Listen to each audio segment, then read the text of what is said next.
All right, guys, so continuing on with our freestanding handstand work and progressions, you're going to be doing some new stuff this week, but some of the same stuff as well, because we know that it takes a while to progress our skill work, and we have to keep working the same pieces for a little bit before we can get it. So if you don't have the freestanding handstand or aren't comfortable kicking up to the wall, then this part is for you. I'm going to go over to my couch here. This is a little soft, so if you have a harder object, yay, do that.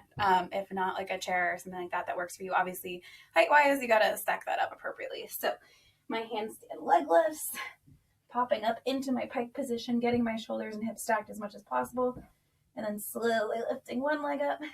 Keep pressing away from the floor, slowly lifting the other leg up. You might notice that that's hard. Like I have some, I feel like mobility issues in that position. So just do the best that you can.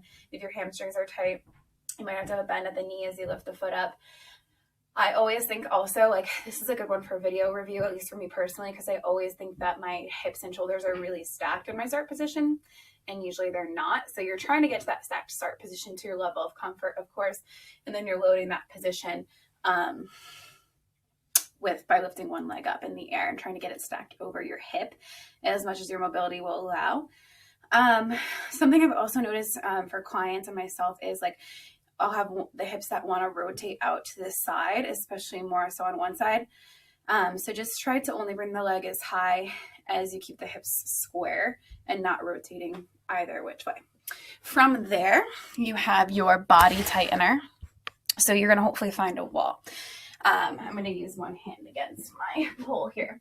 You're just going to lay down in a prone position. I'm forgetting my supine and prone right now. Prone. So your hands are going to be against the wall, wrist extended, and then you're just going to hollow out your body. So squeeze your butt, tuck it under, press away from the wall, right? So if someone came and picked you up into handstand, you'd be in a beautiful hollow body handstand position. So again, active shoulder, pressing away from the wall, head neutral.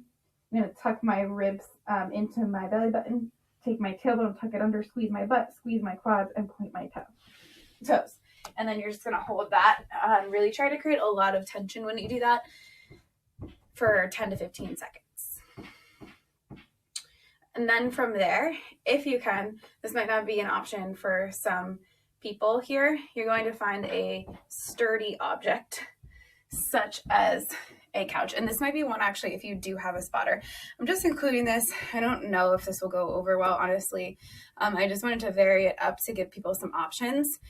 So one option would be if you have a spotter and you trust someone in your household to kick up to handstand.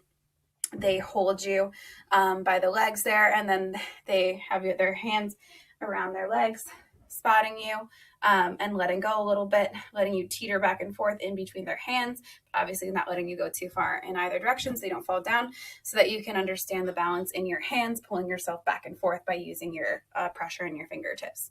So if you have the option, you can grab some sort of box or stack plates if you have it. I'm going to set myself up in between the wall and this box. So what I'm going to do is try to get my forearms as close to the box as possible, and then use the box to support me while I balance in my handstand. So let's just say I kick up here. All right. And then I'm going to get my forearms on this box here. And then I'm going to use the box, pressing against that box gently to cue me to stay stacked and balance in my handstand position there. Okay, so it's just a little supportive position.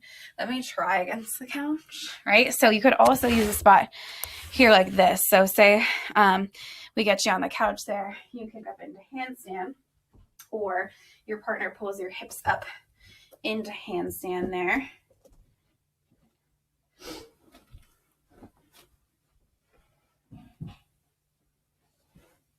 You can even do this if you want, like one leg up in the air, super close to the couch. And then trying to peel off, right? Because you can leverage the couch there for balance. But you have to be able to exit out of a handstand safely and securely, or have someone holding your legs behind you. So those are some options. You could just do that with one leg up in the air. versus both legs up in the air. It really is helpful to be able to have that as like a counterbalance. It really helps you helps to put me in a stacked position. Right? Don't mind me. Okay. So those are some of the drills we're doing this week. And then you guys already know, but I guess I'll just quickly reiterate while I'm here. If you want to work against the wall into your freestanding handstand, you're doing the same thing as last week. You're either doing your floaters where you kick up and then you peel one foot off the wall and then slowly try to peel the other off the wall and then balance. Okay? Or you're trying to kick up to a handstand without utilizing the wall and not even touching it if you can avoid it. Woohoo! Actually, I honestly think using the couch or the box really helped me there to figure out my balance. Okay, have funsies!